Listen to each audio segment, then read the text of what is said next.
For many years, the world has seen Eric Clapton and George Harrison as two gentle, soft-spoken musical icons whose friendship stayed strong through good times, bad times, and even one of the most complicated love triangles in rock history. Fans always believed that their bond was unbreakable, magical, and pure, something almost spiritual. But for the first time at age 80, Eric Clapton finally revealed the truth about his relationship with George Harrison, and his confession shocked even longtime Beatles historians. Clapton explained that behind the polite smiles and calm interviews was a long history full of jealousy, heartbreak, emotional distance, spiritual confusion, competition, and deep wounds that never fully healed. According to Clapton, there were moments when he and George felt like brothers, and other moments when they felt like enemies caught in a silent battle neither wanted to talk about. He described George as a man who was seen as a quiet, enlightened Beatle, but in private was emotional, unpredictable, and searching for peace he could never fully find. Clapton also explained that their story was not simply about two musicians, but about fame, love, loss, and the heavy emotional cost of trying to live a spiritual life inside a world filled with pressure and temptation. This confession opened a window into a relationship the public thought they understood, but didn't. Eric Clapton explained that George Harrison lived with a public image that often felt like a burden. Fans and the media saw him as the peaceful Beatle, the one who meditated, practiced Indian music, avoided drama, and searched for spiritual truth. But Clapton said that the calm, spiritual George was only one part of the real man. Under the soft voice and gentle smile lived someone who struggled with jealousy, insecurity, loneliness, and frustration, especially during his years with the Beatles.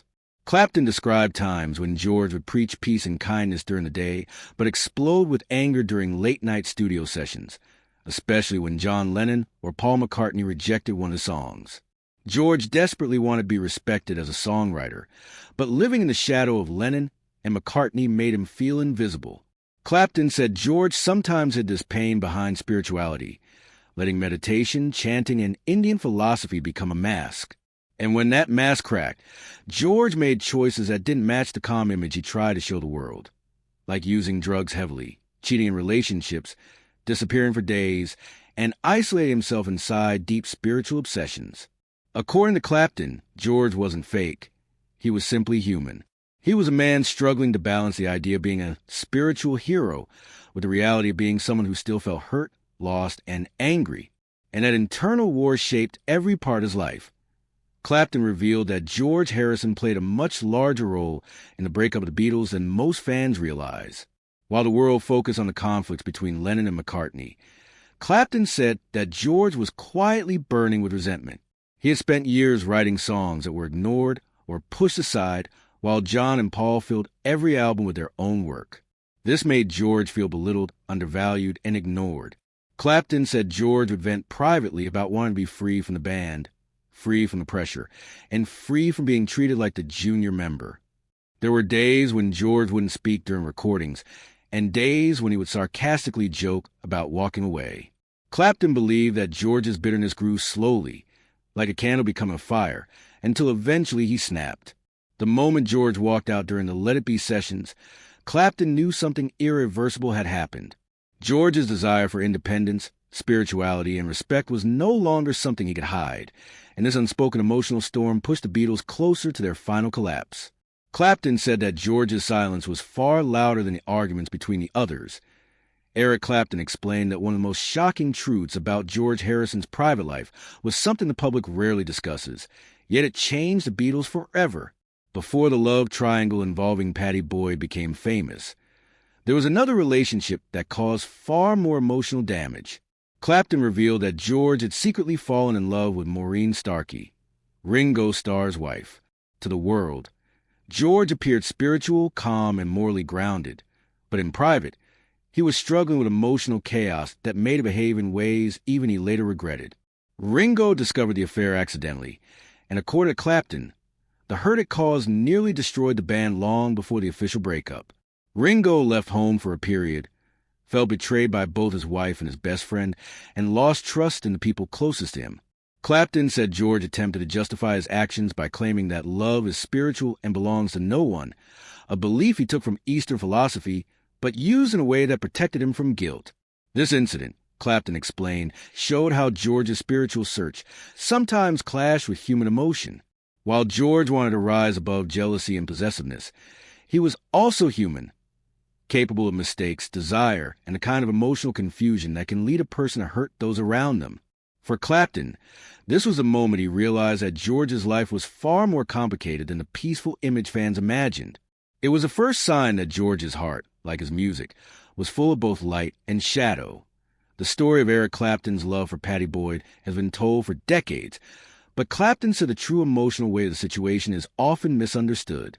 It wasn't simply a rock star falling in love with his best friend's wife. It was a slow, painful unraveling of three lives that were deeply connected. Clapton said he watched Pattie suffer in silence as George became more distant, more consumed by spiritual searching, and more emotionally unavailable.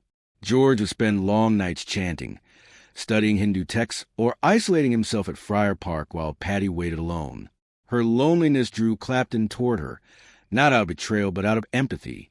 He said that when he wrote Layla, it wasn't a celebration of forbidden love. It was a cry of pain, frustration, and longing. The song was his way of telling George, "I love Pattie because she is unloved." But George reacted with a calmness that shocked Clapton. Instead of anger, George replied with philosophical detachment, "Love does not belong to anyone." Clapton said this moment showed the tension between George's spiritual beliefs and his real-life emotions.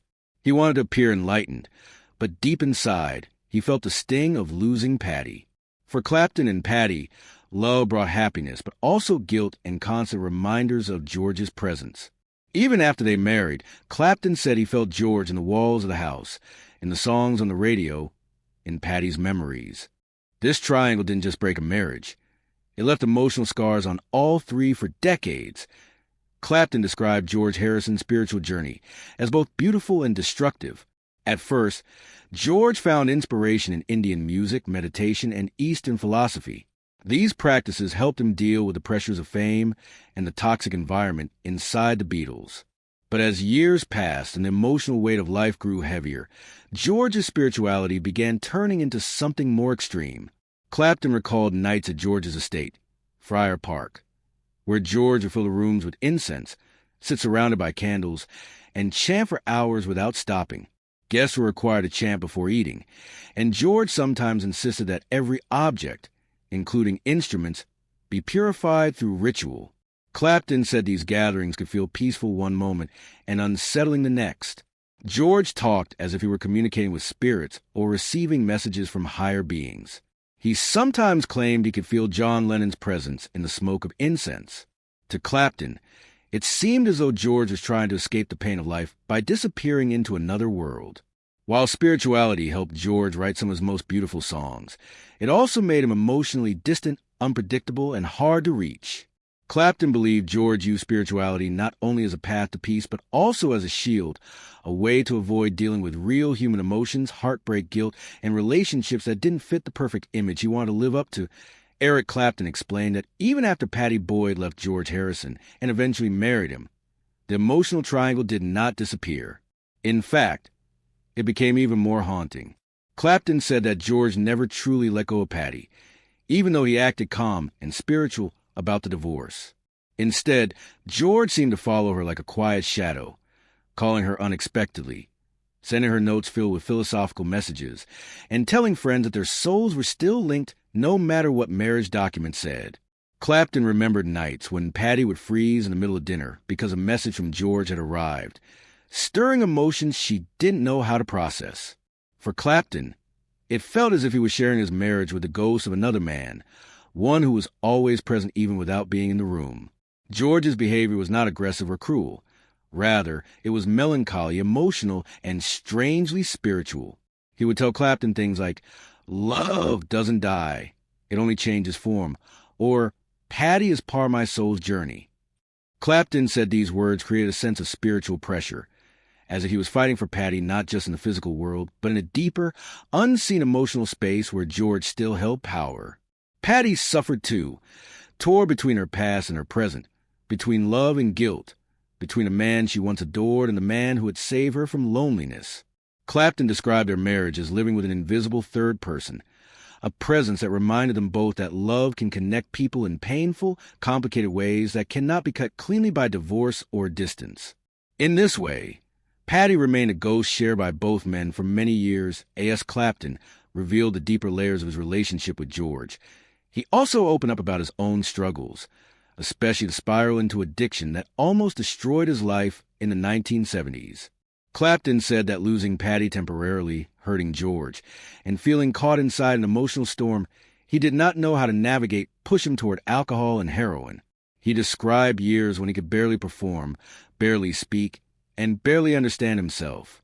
During those dark times, George would occasionally reach out, but never in a direct or emotional way. Instead of asking if Clapton needed help, George would send spiritual books, mantras, or tapes of chanting, as if the answer to addiction was simply meditation or surrendering to a higher power. Clapton said these gestures were kind but also frustrating, because they showed how disconnected George had become from real human struggle. He believed George wanted to help but didn't know how, because he himself was also hiding from his own emotional pain. Meanwhile, Clapton's addiction grew worse. He felt haunted not only by the guilt of hurting George, but also by the responsibility of loving Patty in a way that demanded emotional strength he no longer had. Music suffered, friendships faded, and Clapton said he often felt like he was dissolving into the same spiritual fog that George had disappeared into years earlier. Their relationship, once filled with laughter and musical inspiration, became a silent distance. Two men trapped in their own personal darkness, unable to pull each other out. One of the most surprising parts of Clapton's confession was his description of George's emotional state in the 1990s. To the world, George Harrison remained a legend, a Beatle, a master songwriter, a spiritual figure. But Clapton said that privately, George was deeply afraid of one thing: being forgotten. With John Lennon and Paul McCartney dominating Beatles history, George felt that his contributions were being left in the shadows again, just like during the early days of the band. Clapton described evenings when George would play something, or Here Comes the Sun, then stare into the distance with a sadness that was hard to ignore. He wondered aloud if people still cared about him, or if he would only be remembered as the third Beatle. Clapton said that these moments revealed a part of George almost no one saw, a man who had spent his life seeking peace, but still longed for recognition, validation, and a sense of lasting legacy. George worried that his spiritual journey, his solo albums, and even his films with handmade productions would fade away with time. The fear of obscurity weighed heavily on him, especially as his health began to decline. Clapton remembered George saying, "Legacy is a strange thing. You can't control how people will remember you." These words carried both acceptance and heartbreak. For Clapton, seeing such vulnerability in a man who was often portrayed as calm and enlightened was a reminder that even legends carry wounds that never fully heal. Eric Clapton spoke with deep sadness when describing George Harrison's final months. To the world, George was still the spiritual Beatle, a man who faced illness with serenity and acceptance. But Clapton revealed that behind closed doors, George was wrestling with fear, regret, and a sense of unfinished emotional business. As cancer weakened him, George became softer, more reflective, and more open than Clapton had seen in decades. He spoke about mistakes he had made, including the pain he caused Ringo with the Maureen affair, the distance he created with Patty, and the strange, spiritual pressure he put on everyone around him. Clapton said one moment especially stayed with him. George sat by a window at the clinic, sunlight on his face, and whispered, "I am trying to leave the world lighter than I found it." Those words were peaceful, but the feeling behind them was heavy. George knew he didn't have much time left, and he was trying to make peace with every part of his life: his music, his friendships, his choices, and the relationships that had shaped him. Clapton visited often and described their final conversations as honest, gentle, and free of old tension. George even joked about their past, saying they were two men who loved the same woman and survived it. But underneath the humor, Clapton could sense George's fatigue. His breaths were slower, his voice softer, and his energy fading. Yet every time he spoke about music, a spark returned his eyes. Clapton said that even when George's body was weak, his love for melodies and guitars never dimmed. In those final days, George seemed to exist between two worlds: the physical world where he was saying goodbye, and a spiritual world.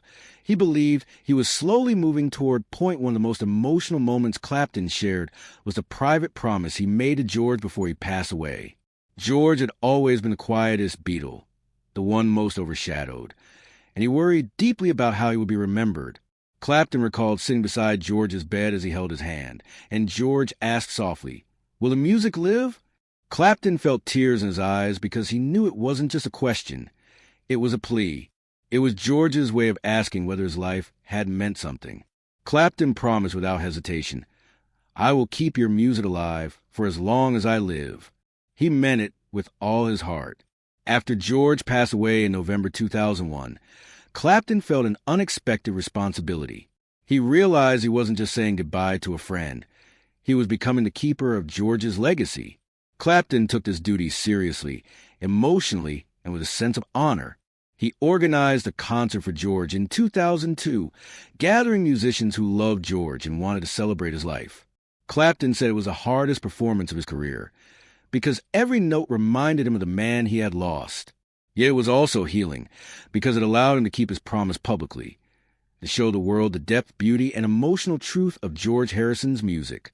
Even today, Clapton still talks about George in present tense, as if he is still here. For Clapton, honoring George is not just a memory.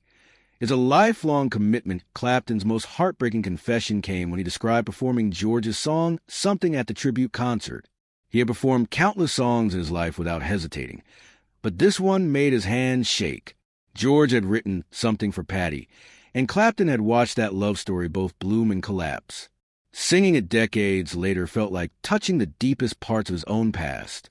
Clapton said that when the opening chords played, he felt George around him, not as a ghost, but as a memory so powerful it felt like a presence. The Royal Albert Hall was silent. Patty Boyd was in the audience. Donnie Harrison, George's son, was on stage beside him. Clapton said his voice cracked because every word held years of beauty, pain, love, jealousy, regret, and forgiveness. He looked at Donnie and saw George's eyes. He looked at Patty and saw the woman who had once connected their lives in the most complicated way. By the time he reached the final verse, tears were running down his face. Clapton later explained that the tears were not only for George's death. They were for everything unspoken between them, the apologies they never said, the love they never admitted, the friendship that survived more storms than anyone knew. That performance became Clapton's final message to George, a musical goodbye, a confession, and a promise all in one. He said, "I cried because I realized we never hated each other. We were mirrors." In that moment, the world saw not just a tribute, but the closing chapter of one of rock's most complicated and beautiful friendships. While people around the world often romanticize the story of Eric Clapton, George Harrison, and Patty Boyd, the truth is that this emotional triangle was far more painful, complicated, and heavy than most fans will ever know. At the time, Clapton was not simply a man who fell in love with his best friend's wife. He was a man battling deep loneliness, inner confusion, and a sense of personal emptiness that seemed to grow larger with every year of fame. George Harrison, on the other hand, was going through his own emotional struggles, trying to balance spirituality, fame, marriage, and enormous public expectations that followed him everywhere. Patty Boyd, caught between two men she deeply cared for, was quietly facing her own heartbreak, guilt, and frustration. The world only saw the glamorous surface, a supermodel, a Beatle, and a rising guitar legend. But the emotional battles underneath were intense, and everyone involved was hurting in different ways. When Clapton later spoke about this chapter of his life at age 80, his reflections showed that the story was never a fairy tale of passion. Instead, it was a story of misunderstandings, unspoken pain, fear of rejection, and the emotional scars that fame often hides. According to Clapton, he spent years feeling torn between loyalty and desire, respect and obsession. He admired Harrison deeply, not just as a musician, but as a friend who offered him warmth, honesty, and comfort during some of his darkest years. So when Clapton fell for Patty, the guilt consumed him.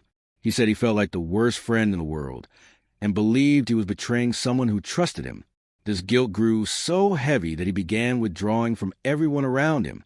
He stopped showing up to events. He stopped connecting with people. He stopped sharing his feelings. Instead of talking openly, He drowned himself in music and then in darker habits that made him even more emotionally fragile. Meanwhile, George Harrison felt the marriage slipping away from him, but he rarely talked about it. He had grown so deeply into spirituality that he tried to detach himself from earthly attachments. Yet even he struggled to accept that his wife was falling for another man, especially one he loved like a brother. Harrison may not have shown his heartbreak openly, but it was there, quietly shaping his action, his music, and his distance at home.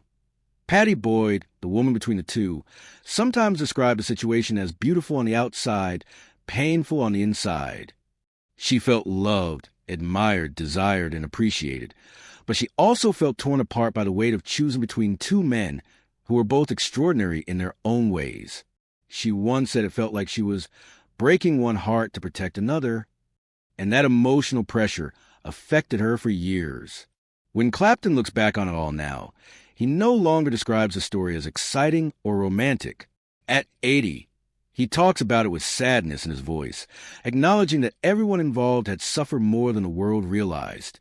He says that if he could go back in time, he would have tried to handle everything with more patience, more honesty, and more emotional clarity. But in his youth, with fame swirling around him and emotions building faster than he could manage, he simply did not know how. Clapton now believes that this love triangle shaped him more than almost anything else in his life.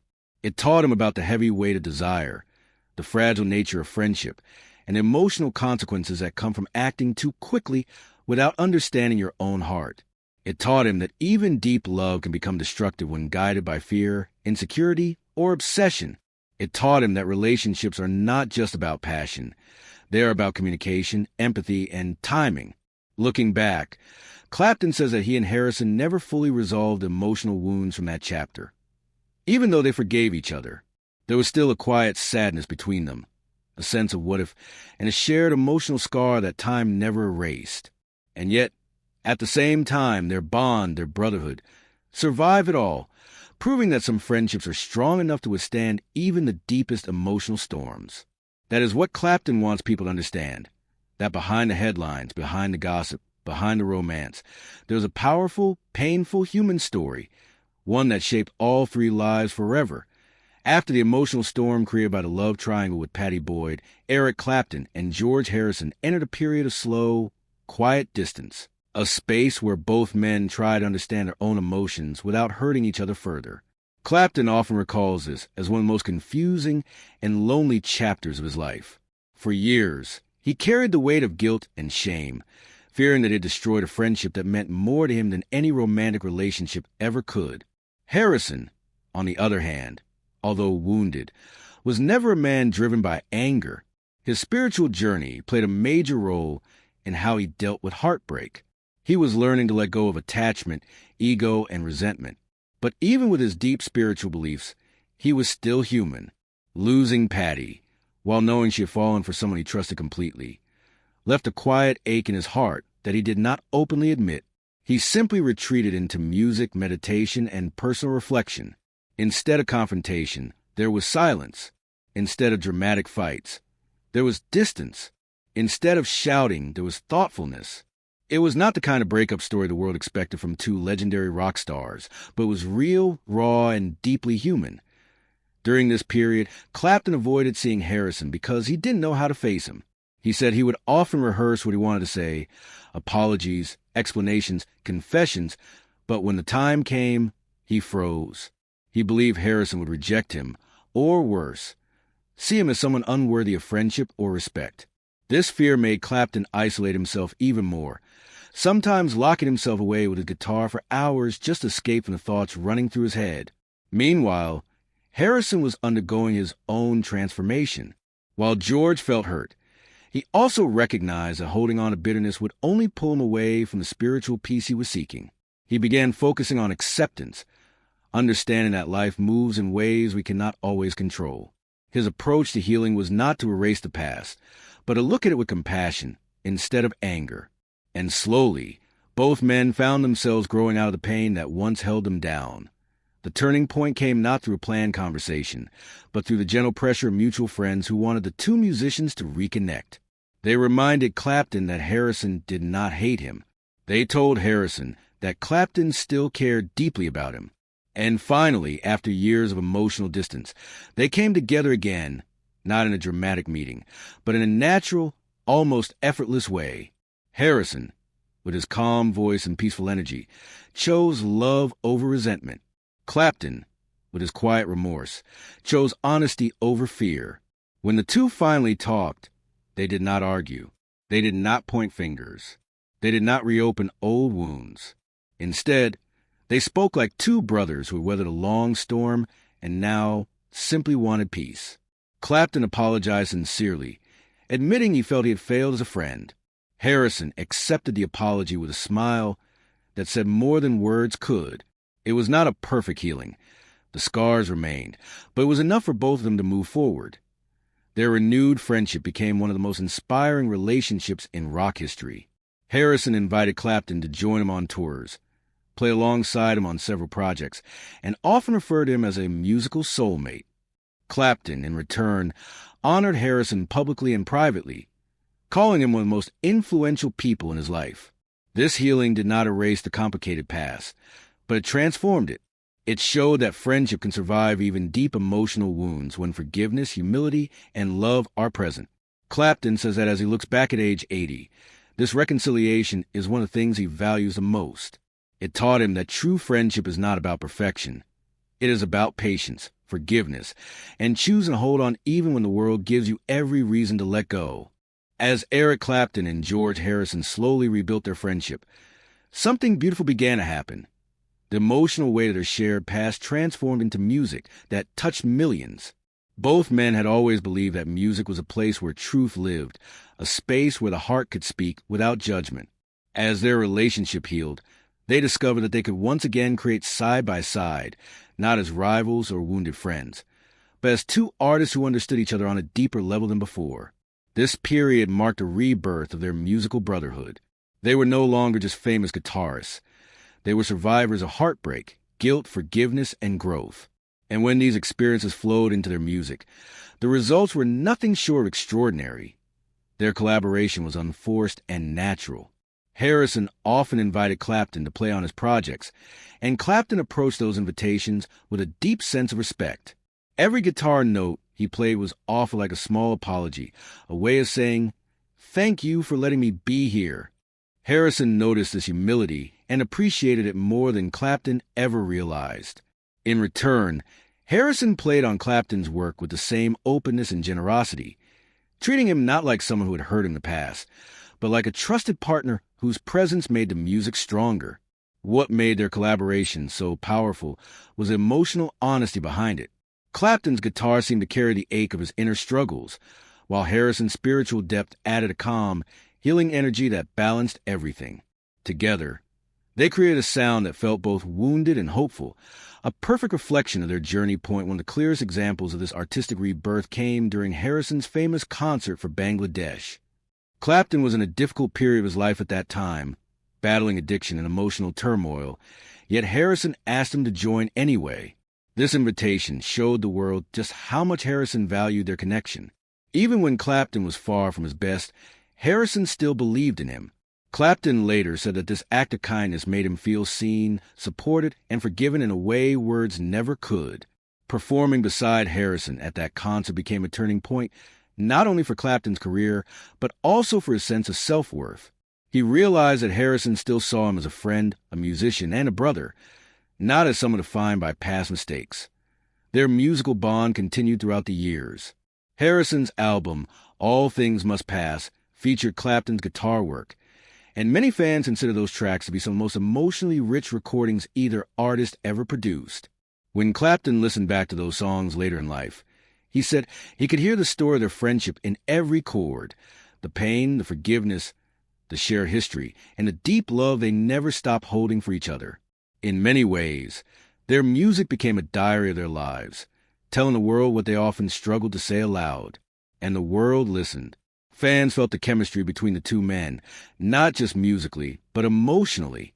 Their collaborations were not technically flashy or overly complex. They were honest. They were human. They were real. What made their musical partnership so unique was how seamlessly they communicated without speaking. Clapton once said that playing guitar with Harrison felt like having a conversation, where both of them always understood each other's thoughts before they were spoken. Their styles blended like two colors that could not be separated. Clapton's bluesy cry and Harrison's spiritual warmth merged into a sound that was unmistakably theirs. And as they grew older, their performances carried even more weight because they were built on decades of shared pain and understanding. Looking back, Clapton believes that one of the greatest gifts Harrison ever gave him was a chance to make music together without the shadow of their past standing between them. It was proof that forgiveness is not just an emotion. It is a choice made again and again. Harrison, with his calm and compassionate nature, showed Clapton what true friendship looks like even after mistakes are made. And Clapton, with his humble heart and deep gratitude, carried that lesson with him for the rest of his life. Their musical brotherhood remains one of the most beautiful stories in rock history, a reminder that even broken bonds can be rebuilt, and sometimes the most powerful art comes from the deepest wounds.